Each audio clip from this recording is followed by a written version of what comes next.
Hi guys! So, evening na today and bago matulog, so mag-ano tayo, mag-exfoliating ni Jumilan.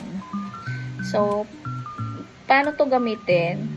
Based sa instruction, dapat tuyo daw yung kamay nyo at yung face nyo. So, where's the tissue? So, wala akong tissue. Ito na lang. Okay na. So, medyo ano kasi yung kamay ko. Watery. Watery. May tubig. Kaya kakahugas ko lang. At kaka-brush ko lang ng teeth. So, okay. Mag-ano tayo. Ganito lang guys. Ay.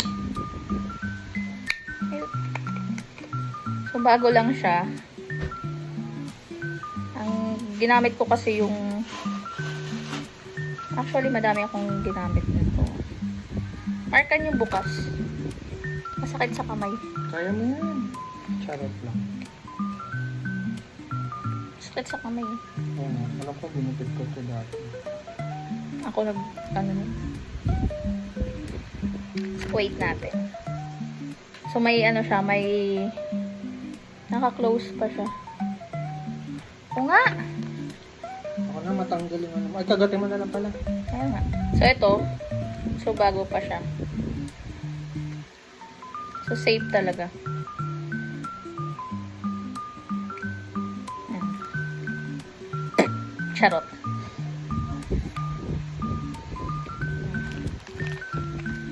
So, balik na natin. Kinagat mo. Okay lang yan. Kinagat ng 7.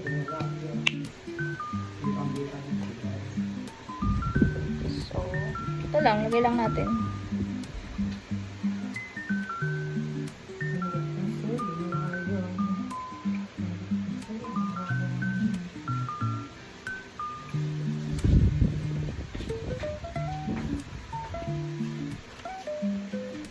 Ay, pang-tanggal na nga.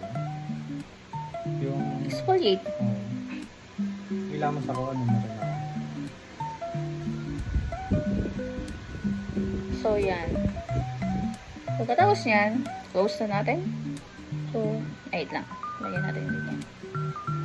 So, mga important spot. Ayan. Then, ito na. Ganun lang. Massage.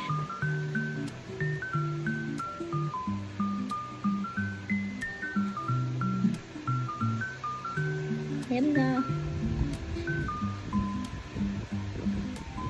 Sintabay sa kumakain.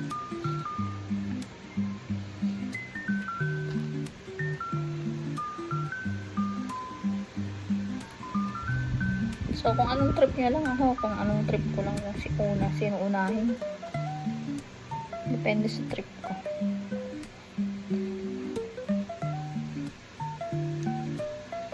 Pero, mas okay yung ano, yung sa nose. Kasi yun talaga yung alam yun na. Yung madumi. At ito sa noo. Ito, tama lang. Kasi, ano siya, delicate part.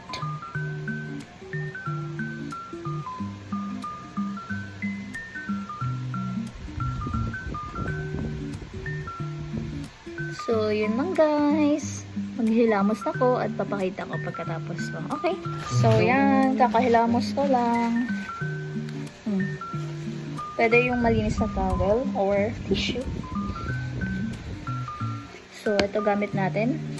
Exfoliating Enzymes Exfoliating Brightening Gel kay Jumilan. Yan.